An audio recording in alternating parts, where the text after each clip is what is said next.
नाही चांगला भाव मिळाला पाहिजे, तो आपला पश्चिम महाराष्ट्र तो देखील अजून प्रगत झाला पाहिजे. पण या इतक्या प्रगत पश्चिम महाराष्ट्रामध्ये देखील जेव्हा मी गेलो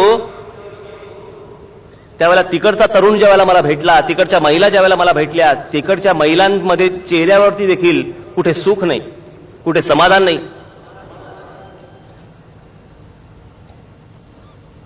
हे समाधान परत आणण्याचा मी प्रयत्न करणार आहे. आज माझ्या पक्षामध्ये काम करताना मला कल्पना आहे ना, तुम्ही सगळे जे समोर बसलेले आहात ना, हा आतापर्यंतचा अनुभव माझ्या पण डोळ्यासमोर आहेच की.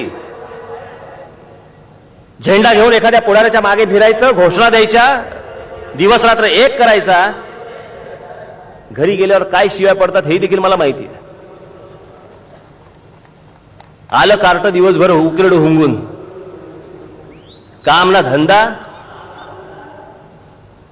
नोकरी नाही, पैसे कमवायला नको, नुसतं त्या पुढाऱ्याच्या मागे हिंडायला पाहिजे झेंडा घेऊन, आणि रात्री येईल गिळायला परत. आजपर्यंत हेच ऐकत आलो ना.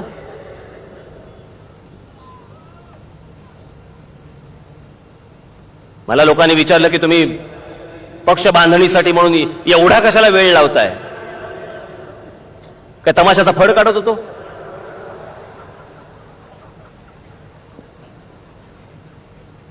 गणेशोत्सव मंडळ काढत होतो की आज स्थापन केलं, उद्यापासून वर्गणी मागायला सुरुवात? विचार नको करायला की इतकी लोक जर माझ्यावरती अपेक्षा ठेवून बसणार असतील, लोकांच्या आशा जर माझ्यावरती लागणार असतील, तर त्याचा विचार करून मला पाऊल जपून पुढे टाकायला नको की आजपर्यंत बाकीच्यांनी जसा भ्रमनिरास तुमचा केला त्याचप्रमाणे जर उद्या मी देखील केला तर विश्वास तुम्ही ठेवणार कोणावरती? सतत काय नवीन पुढारी जन्माला यायचा आणि त्यांनी काय भ्रमनिरास करायचा, याच्यात आयुष्य घालवणार? मी पक्षाचा ज्यावेळेला विचार करत होतो त्यावेळेला पहिला विचार माझ्या मनामध्ये आला की माझ्या पक्षामध्ये काम करणारा जो कार्यकर्ता असेल त्याच्या घरच्या, त्याच्या घरी त्याचे वडील, त्याची आई, त्याची बहीण, त्याचा भाऊ, त्याची बायको, त्याची मुलं, यांच्या चेहऱ्यावरती एक प्रकारचं समाधान असलं पाहिजे की हा राज ठाकरे बरोबर आहे, हा कुठे फुकट गेलेला नाही पोरगा माझा.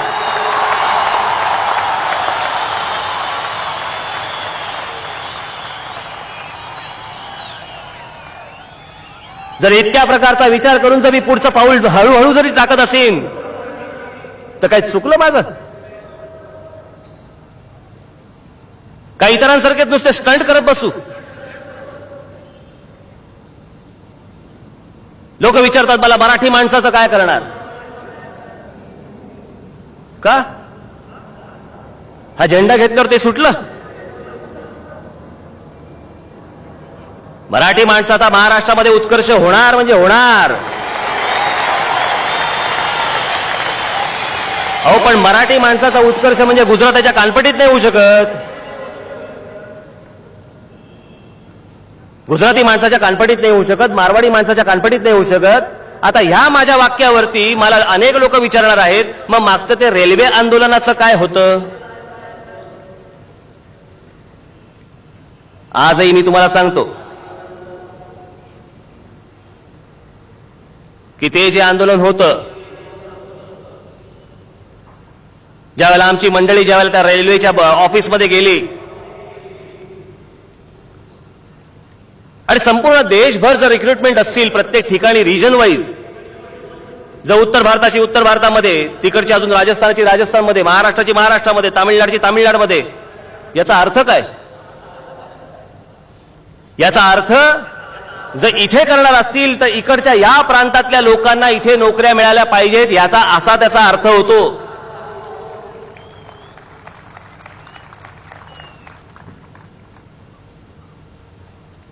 आणि जर ते त्या नोकऱ्या मिळवण्यासाठी म्हणून जर मला इथे कोणी असतील तर मला काहीच फरक पडत नाही ना. वर्षानुवर्षे इथे राहणारे कोणी बिहारी असतील, उत्तर भारतीय असतील, मी कधी बोललो त्यांना?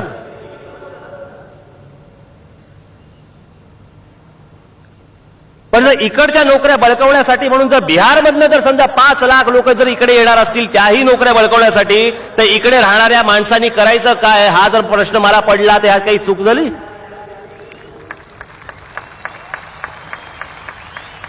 यात कसली आली चूक?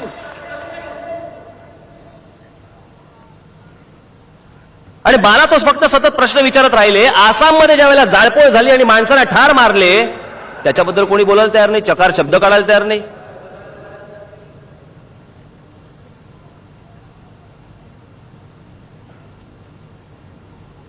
आज अनेक लोक इथे राहतात, अनेक जाती धर्माचे लोक इथे राहतात. माझे त्यातले अनेक जाती धर्माचे माझे पण मित्र आहेत.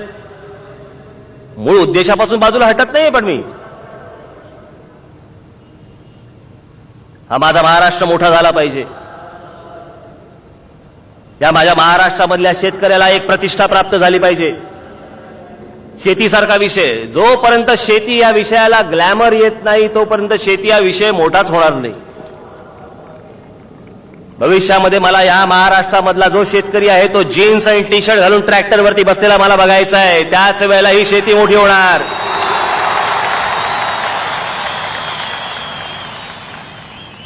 नाही तर आपलं चालू आहे, आमची माती आमची माणसं आणि आमच्या माणसांनी केलेली आमची माती. कोण आकर्षित होईल?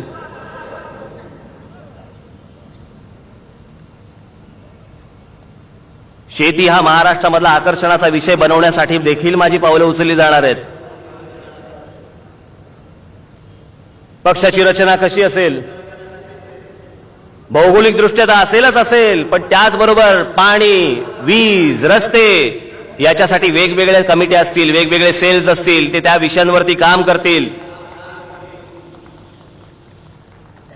लवकरच मी आजचं हे सगळं झालं की पुढच्या 15-20 दिवसामध्ये संपूर्ण महाराष्ट्रभर नोंदणीची मोहीम सुरू करतो आहे. या नोंदणीच्या मोहिमेमध्येच मला अनेक सितारे, हिरे, माणकी मिळणार आहेत. ते झाल्यानंतरच पक्षाची पद मी नंतर जाहीर करीन. घाई असेल तरी निघावं.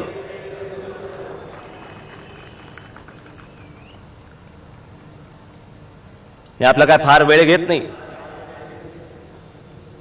पण माझ्या डोळ्यासमोरचा महाराष्ट्राबद्दलचं माझं स्वप्न, आर्थिक दृष्ट्या सक्षम होणं हा महाराष्ट्र गरजेचा आहे. कसले आपण लाख आणि 1.25 लाखाच्या कर्जाची आपण विचार करतोय? या विदर्भामधला तरुण, या मराठवाड्यामधला तरुण, या पश्चिम महाराष्ट्रामधला तरुण, उत्तर महाराष्ट्रामधला तरुण, कोकणामधला तरुण आणि खास करून या मुंबईमधला तरुण काय विकलांग आहे का, अपंग आहे का, मंदबुद्धीचा आहे? ही कसली लाख आणि 1.25 लाखाची आपण कर्ज घेऊन बसलो? या महाराष्ट्रामध्ये इतकी ताकद आहे, उद्या 10 लाख कोटीचं जरी कर्ज आपण काढलं तरी द्यायची आपली क्षमता आहे, हे विसरून नका. अनेकांना असं वाटेल हा काय बोलतोय बावळटासारखं, ह्याला काय अंकगणित तरी कळतं का, ह्याला अर्थकारण तरी कळतं का? असे अनेक जण म्हणतील.